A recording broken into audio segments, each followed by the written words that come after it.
Hi, Reggie Marabak speaking about healing America's narratives, the feminine, the masculine, and our collective national shadow, becoming more fully human. So we've been speaking about the book for um, the better part of a year now, not quite a year.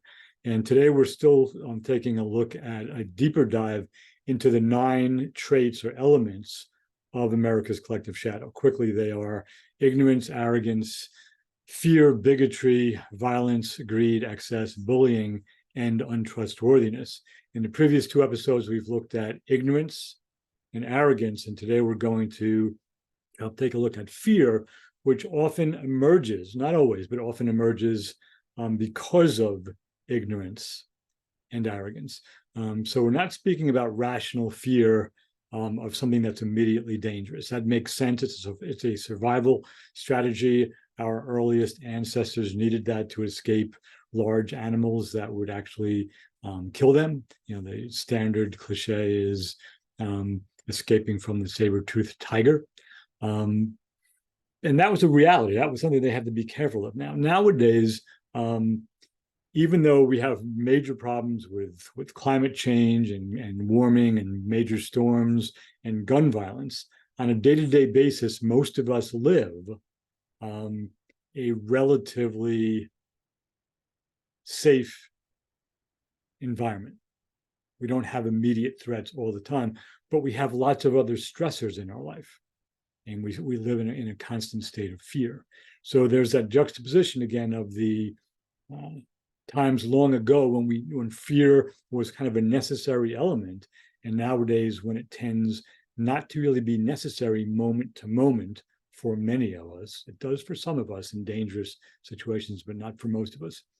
So the relationship between ignorance, arrogance, and fear historically, and I'm going to use these same examples over and over again because they're relevant, they're accurate, and so far no one has disputed them. When the Europeans first bumped into Africa and then into what we now call the North American continent, and they met the indigenous peoples on both of those land masses, the Africans and then what we now call Native Americans, they were ignorant of these new people, new to them. And as the new people were ignorant of the Europeans, because the Europeans had, in terms of mechanical prowess, more powerful technology, large ships, guns, more of a relationship with iron and eventually with steel.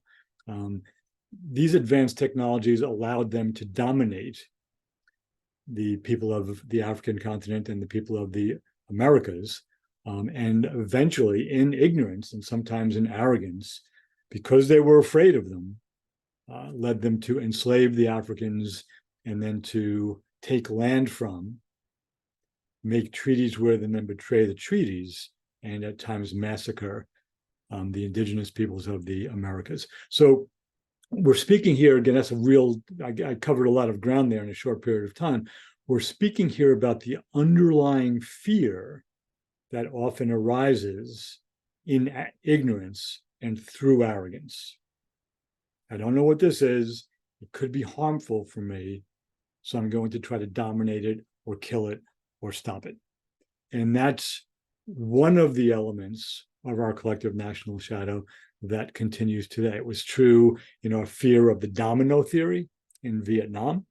We went to war there for fear that communism would take hold in Vietnam and then spread as dominoes knock each other over to the other countries of Southeast Asia. We had a basic ignorance of, arrogance about, and fear of the people in Afghanistan and Iraq post 9/11, which is in no way to let Osama bin Laden and the folks in Al-Qaeda off the hook for what they did, but they were not Afghans or Iraqis, as we know. All right, so the relationship between ignorance, arrogance, and fear, as we'll see in the next episode, often then leads to violence. All right, so thank you for tuning in, and I'll see you the next time.